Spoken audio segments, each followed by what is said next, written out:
본문의 말씀을 가지고 태도가 믿음을 바꾼다라고 하는 제목으로 말씀을 나누려고 합니다. 다시 사도행전으로 돌아왔습니다. 오늘 17장으로 넘어와서는 암비볼리라고 하는 곳으로 가고 그 다음에 아보로니아라고 하는 곳으로 거쳐서 거기서 유대회당에서 복음을 증거하고 그리고 그걸 지나쳐서 데살로니가, 상당히 중요한 곳입니다. 사도 바울이 복음을 증거하면서 가장 많은 그 열매를 맺은 곳 중에 하나고요. 거기서 이제 지나서 어디까지 가냐면 베레아라고 하는 곳까지 이제 또 가서 복음을 증거하게 돼요. 거기도 베레아로 옮기고 싶어서 옮긴 게 아니라 이제 야손이라고 하는 집에서 시작이 된 이 데살로니가 교회를 보면서 유대인들이 또다시 사도 바울을 잡으려고 죽이려고 합니다. 그러니까 이 사도 바울은 쉽지 않은 여정들을 계속 가는 거예요. 그래서 사도 바울을 잡으려고 야손이라고 하는 사람의 집을 급습을 합니다. 그런데 이미 그 이야기를 알고 사도 바울을 빼돌리죠. 그래서 밤에 몰래 또다시 움직이게 해서 이 베레아라고 하는 곳까지 또 이렇게 또 가는 그런 상황에 놓여 있습니다.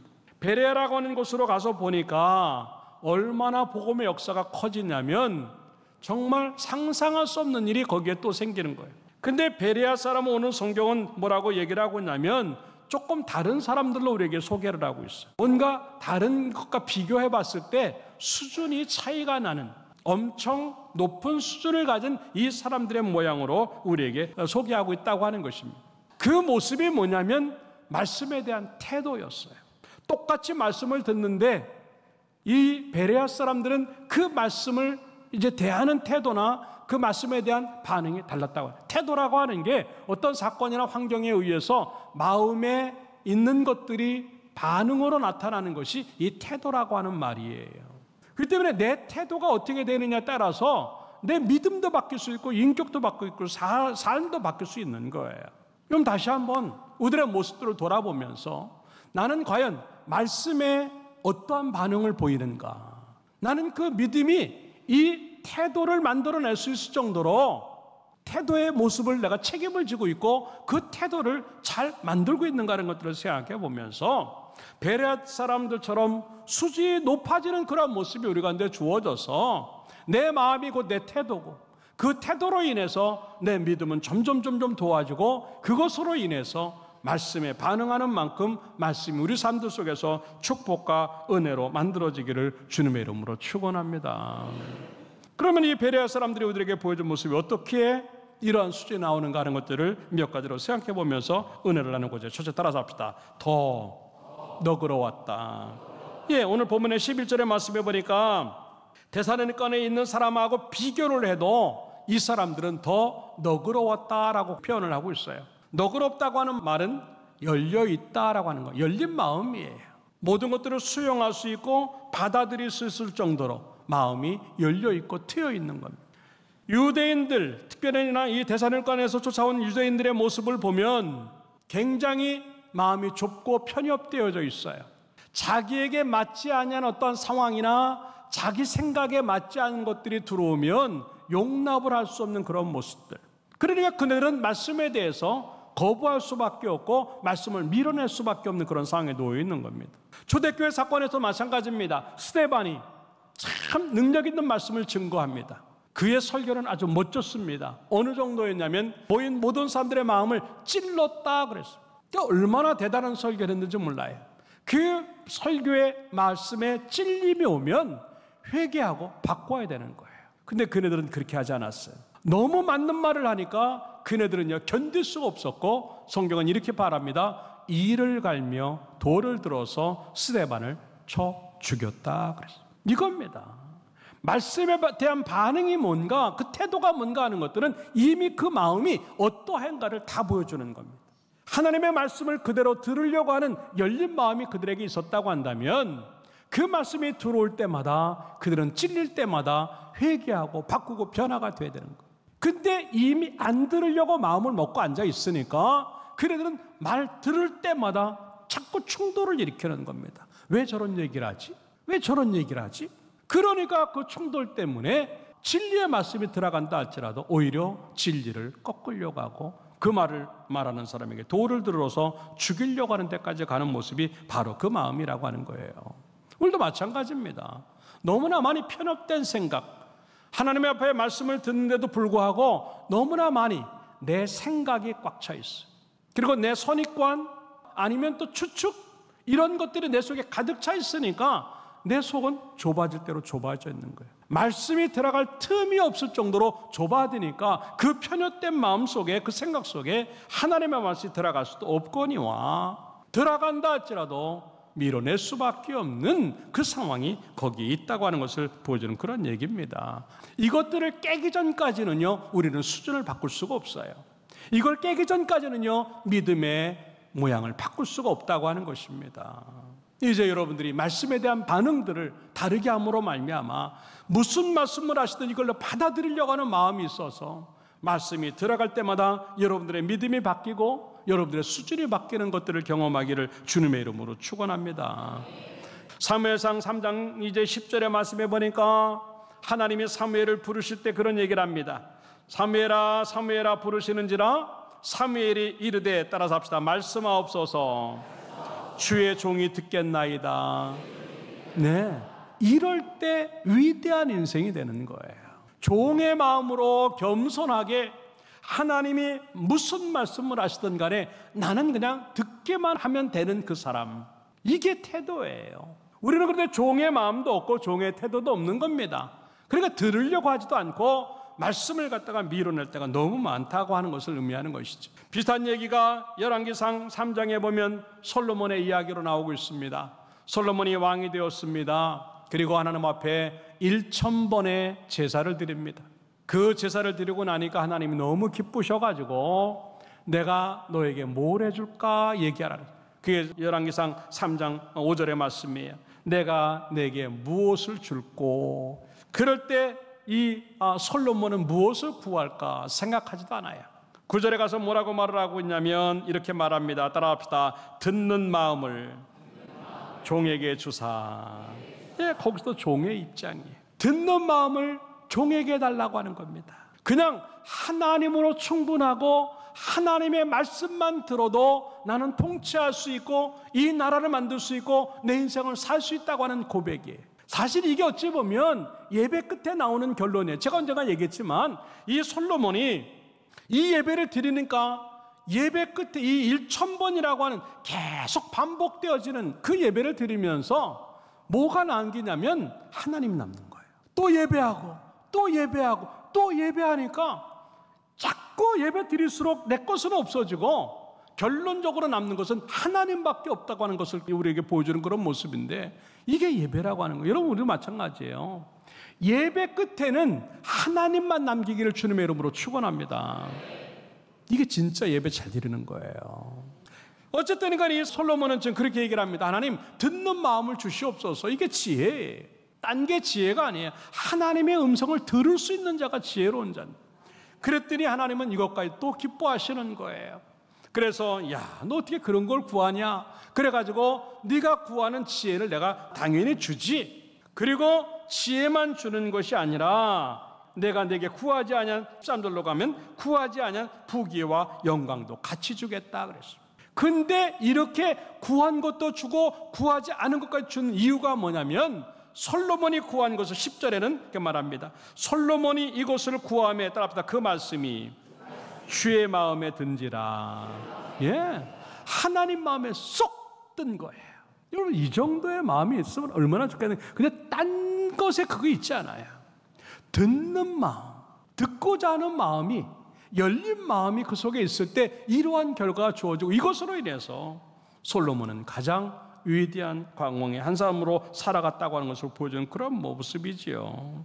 산 여러분들이요, 예배를 드리든 무엇든 간에 상관하지 아니하고 말씀이 있는 그곳에는 듣는 마음이 함께함으로 말미암아 말씀이 들려질 때 아멘하는 반응이 주어지고 그 말씀에 대한 반응으로 인해서 내 믿음이 달라지고 인생이 바뀌어지는 역사를 경험하기를 주님의 이름으로 축원합니다. 두 번째 따라서 하겠습니다. 간절한 마음이 있다. 네, 11절의 말씀에 보니까 베레아 사람들에게는요 간절한 마음이 있었다라고 그들에게 말씀을 하고 있어요. 그래서 간절함이라고 하는 것은요 경청했다고 하는 겁니다. 더 잘 알고 싶은 마음이 간절했다고 하는 거예요. 더 알고 싶은 마음이. 자, 여러분들, 말씀이 그냥 말씀으로 끝나면 안 되는 겁니다. 이 베레아 사람들은 그 말씀이 들어올 때 말씀이 현장이 되고 내 삶이 되고 내 현실이 됐으면 좋겠다고 하는 간절한 마음이 있었어요. 이 말씀 놓치지 않고 붙잡고 싶은 마음이 간절했고, 야, 그 말씀대로 살기만 하면 내 인생은 복되겠구나는 그 마음, 말씀으로 끝나는 것이 아니라 들은 말씀이 현장이 되고 현실이 되도록 만들려고 하는 그런 마음이 간절했다고 하는 것이 이 표현이에요. 그런데 우리는 너무나 많이 말씀이 말씀으로 끝나요. 지금도 하나님의 말씀으로 축복을 우리에게 주시려고 하고 말씀대로 이루려고 우리에게 주시는데, 이 말씀에 대한 반응이 믿음으로 되지 아니하니까 말씀이 말씀으로 그냥 날아가 버려요. 말씀은 언제든지 그대로예요. 내가 받든 안 받든 상관없이 말씀은 하나님의 말씀은 그대로인데, 중요한 건 내가 받으면 간절한 마음으로 그걸 기대하면 말씀이 현장이 되지만, 내가 그걸 받지 않냐면 말씀은 없어지고 마는 거예요. 이 베레아 사람들은 아니었어요. 모르기 때문에 하나님의 말씀을 더 배우려고 했고, 그리고 잘 모르기 때문에 하나님 말씀 붙잡고 그냥 그대로 살아보자고 하는 몸부림이 있었고, 그리고 말씀이 주어지면 이렇게 돼야만 된다고 하는 그 생각에 놓치지 않냐고 갈수록 갈급함을 가지고 간절한 마음을 가지고 말씀에 대한 그 반응을 그렇게 했다고 하는 것을 우리에게 보여주는 그런 모습이지요. 우리도 마찬가지예요. 우리는 참 성경을 몰라요. 모르면 배워야죠. 근데 안 배워요. 호세아 4장 6절에 그래서 뭐라고 말을 하고 있냐면요, 내 백성이 지식이 없어서 망하는 도다 그랬어요. 네, 배우려고 하지 않는다고 하는 것은요, 지식을 내가 담지 않겠다고 하는 거예요. 말씀이 내게 들어오는데 담지 않겠다고. 그러니까 성경은 뭐라고 말을 하고 있냐면, 내가 지식을 버렸다. 그러니까 성경은 뭐라고 말하면, 나도 너를 버렸다. 결국 하나님 말씀 우리에게 들어오는데 그걸 내 것으로 만들지 않으니까 하나님도 말씀대로 우리에게 역사하지 않겠다고 하는 거죠. 굉장히 두려운 말씀이에요. 로마서 10장 70절에 그래서 뭐라고 말을 하고 있냐면, 따라서 믿음은 들음에서 나며, 네, 들어야 나는 거예요. 이게 믿음이 생겨 들어야.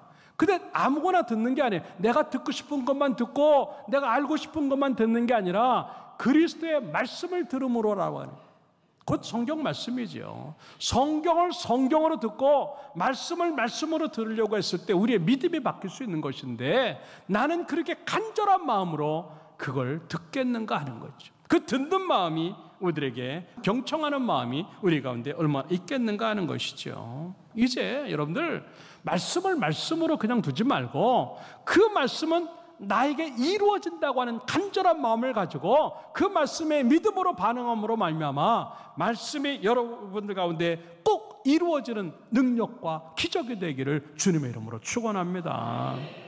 이게 하나님이 원하시는 거예요. 그러니까 말씀을 주시는 거죠. 이루어지지 않을 말씀인데 뭐하러 하나님이 주시겠어요? 에스겔 12장 28절에 그래서 그런 얘기를 하는 거예요. 너는 그들에게 이르기를, 주 여호와의 말씀에 따라서 나의 말이 하나도 다시 더디지 아니할지니 내가 한 말이 이루어지리라. 믿습니까? 사실 이 간절하다가는 말의 표현 중에 포함되어 있는 뜻은 뭐냐면, 상처를 치유한다, 회복한다, 그런 뜻이 거기에 포함되어 있습니다. 세상에서 찢기고 세상에서 어려움을 당한 그 상처받고 깨진 마음들, 힘든 마음들, 약해진 마음들, 말씀이 들어가니까 치유되는 그런 상황들을 보는데, 이 베레아 성도들이 그런 것이었어요. 그동안 몰랐는데, 그동안 세상의 것들로 인해서 쩔쩔매며 살아왔다고 생각했는데 말씀이 들어가니까요, 전혀 다른 세상이 되는 거예요. 전혀 다른 행복이 거기에 주어져 있다고 하는 것이죠. 그러니까 더 간절한 마음으로 이 말씀을 붙잡을 수밖에 없는 것이지요. 그 이야기가 욥의 이야기입니다. 욥은 모든 걸 다 잃어버렸습니다. 자식을 10명이나 앞서 보내고, 자기 아내는 하나님을 욕하고 죽으라고 빈정대고 있고요.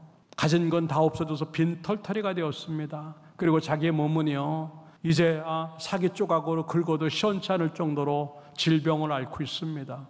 이 현장은 누가 봐도요, 가장 끔찍한 상황입니다. 그런데 이 욥은 그럼에도 불구하고 이렇게 고백을 하고 있습니다. 욥기 23장 11절이에요. 내가 그의 걸음을 바로 따랐고 그의 길을 내가 치우치지 않았고 12절 넘어가서 보니까 내가 그의 입술의 명령을 어기지 아니했고 정한 음식보다 그의 입의 말씀을 귀히 여겼도다. 내가 지금 모든 걸 다 잃어서 빈터뜨리는데 밥이 안 넘어가는데 밥은 못 먹어도 내가 하나님의 말씀만큼은 내가 먹겠다.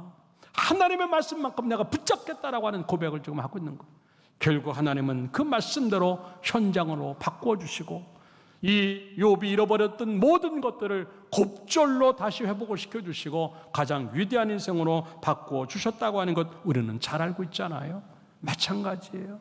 밥도 안 넘어가고 마음 아프고 눈물 나고 어찌할 줄 모르고 잠이 안 오는 이 상황, 걱정과 근심이 가득 차 있는 그런 상황이라 할지라도 말씀 붙잡으려고 몸부림치고 밥은 못 먹어도 말씀은 먹어야 되겠다고 하는 그런 몸부림이 주어지니까 하나님이 이 말씀대로 이루어지는 현장을 만들어 주시고 결국 가장 위대한 인생으로 바뀌셨다고 하는 것들을 우리가 믿고 이 말씀이 여러분의 현장이 되어지기를 주님의 이름으로 축원합니다. 힘들다고 말씀 밀어내지 마세요. 어렵다고 복잡하다고 말씀 밀어내지 마세요. 그럴수록 말씀 붙잡아야 우리는 살 수 있다고 하는 생각을 가지고 말씀 붙잡고 여러분들의 속에서 말씀이 그대로 이루어지는 역사가 주어지기를 주님의 이름으로 축원합니다. 그 믿음 가지고 그대로 이루어지길 바라는 마음 더 커질수록 더 기적은 커진다고 하는 생각 가지고 그 말씀 붙잡기를 주님의 이름으로 축원합니다. 마지막에 세 번째 앞에서 날마다 상고했다. 네, 11절의 말씀에 보니까 이것이 그러한가 하여 날마다 성경을 상고함으로 라고 기록을 하고 있어요. 상고했다고 하는 말은요, 곤란했다, 체질을 했다 그런 겁니다. 이 베레아 사람들은요, 하나님의 말씀이 들어올 때마다 체질을 해요. 곤란해요. 내 감정 곤란해야 되고 내 죄를 곤란해야 되고 내 상황, 내 현실, 내 잘못된 생각 다 곤란하고 자기의 삶에는 계속 하나님의 말씀만 남겨야 되겠다고 하는 마음으로 이 말씀에 대한 반응하고 그런 태도를 갖는 게 이 사람들의 모습이에요. 이게 순수한 말씀만 남게 되어지는 그 모습인데 우리는 거꾸로예요. 말씀이 들어오면요, 말씀을 곤란해요. 그리고 나만 남아요. 이건 내가 들을 얘기가 아니야. 이거는 필요 없는 얘기야. 이건 말도 안 되는 얘기야. 이건 아니야. 이건 아니야. 이거. 자기 감정 올라오면 감정 그대로 붙잡고 말씀 버리고, 자기의 현실이 올라오면 자기 현실 붙잡고 말씀 버리고. 그러니까 맨날 찌꺼기만 내 속에, 돌멩이만 내 속에 있는 거예요. 말씀이 남겨지면 행복하고 그 말씀대로 이루어지는데 이 말씀을 전부 다 골라내니까 내 감정만 남고 내 기분만 남고 내 상황만 남고 내 현실만 남으니까 맨날 예수 믿어도 힘들다고 그러는 거예요. 힘든 상황에 주어져도 내 걸 다 제거해놓고 말씀 남겨놓으니까 행복하게 될 줄로 믿습니다. 이제 바꿔야 되는 거예요. 이게 말씀에 대한 태도고 이게 수준이에요. 우리는 너무나 많이 말씀에 대해서 그런 반응들이 없어졌어요. 사울왕의 모습이 우리에게 그걸 얘기하고 있어요. 아말렉과 싸움이 벌어졌습니다. 이길 수 없는 싸움인데 하나님이 이기게 하시겠다고 싸우라고 말씀을 하십니다. 그러면서 말씀을 주십니다. 너는 이긴 다음에, 싸움이 끝난 다음에 모든 것들을 죽이고 거기 있는 거 취하지 말라 그랬어. 거기 있는 거 손대지 말라 그랬어. 네, 알겠습니다. 사울왕이 약속을 하고 나가 싸워서 이겼습니다. 근데 싸우면서 이기고 나니까 사울왕은 하나님의 말씀을 버리기 시작합니다. 왜? 자기 생각에 들어가니까, 자기 계산이 들어가니까. 그것이 사무엘상 15장 9절이에요. 사울과 백성이 아각과 그의 양과 소의 가장 좋은 것 또는 기름진 것, 어린 양과 모든 좋은 것을 남기고 그걸 진멸하기를 즐거워하지 않았다. 그리고 가치 없고 하찮은 것은 진멸한 거예요. 골라낸 거예요, 자기가 알아서. 네, 그러면 안 되거든요. 다 죽이라고 했는데 자기가 다 골라내는 이유가 뭐예요? 하나님 말씀이 없어졌다는 얘기죠. 말씀이 없어지는 순간 자기 생각, 자기 기분, 자기 상황에만 내가 왕인데 라고 하는 거예요. 내가 왕인데. 네, 하나님 앞에는 왕이 아니에요. 그러니까 이 상황에서 사무엘이 사울왕을 책망하는 내용, 하나님이 책망하시는 거예요. 사무엘상 15장 22절에 그 유명한 이야기 거기서 나오는 거예요. 순종이 제사보다 낫고 듣는 것이 순양의 기름보다 낫다라고 하는 겁니다. 그러면서 23절에 가서 보니까 거역하는 것, 하나님의 말씀을 버린 상황이죠. 거역하는 것은 점 치는 죄와 같다. 여러분, 점은 안 치는데 말씀을 여러분들이 밀어내면 점 치는 것과 똑같은 거예요. 참 이게 얼마나 큰지. 그러면 또 뭐라고 말하냐면 완고한 것, 고집스러운 것, 자기 마음대로 하겠다고 하는 고집스러운 것은 사신우상에게 절하는 죄다. 사신우상이라고는 잡신을 얘기하는 거예요. 잡신에게 절하는 것과 똑같은. 그러면서 뭐라고 말을 하고 있냐면 따라서 여호와의 말씀을 버렸으므로 여호와께서도 왕을 버려. 예. 말씀을 골라내니까 남겨진 것은 아무것도 없는 거예요. 그리고 다 잃어버립니다. 말씀을 들으면 이제부터 딴 거 하지 마세요. 말씀에 비추어서 맞지 않는 것들, 아닌 것들을 하나씩 골라내고 고운 채로 체질을 하듯이 자꾸 인간적이고 잿되고 세상적인 것들을 빼내면서 말씀만 순전하게 남기게 되어져서 어떠한 상황이 있든 간에 말씀대로 이루어지고 말씀이 역사가 있는 그러한 모습들로 만들어지기를 주님의 이름으로 축원합니다. 편식하지 마세요. 하나님의 말씀이 들어오면 그냥 말씀만 먹으려고 하는 그 모습들이 주어져서 말씀이 우리에게 은혜가 되고 복이 되기를 주님의 이름으로 축원합니다. 결론적으로 말씀을 드립니다.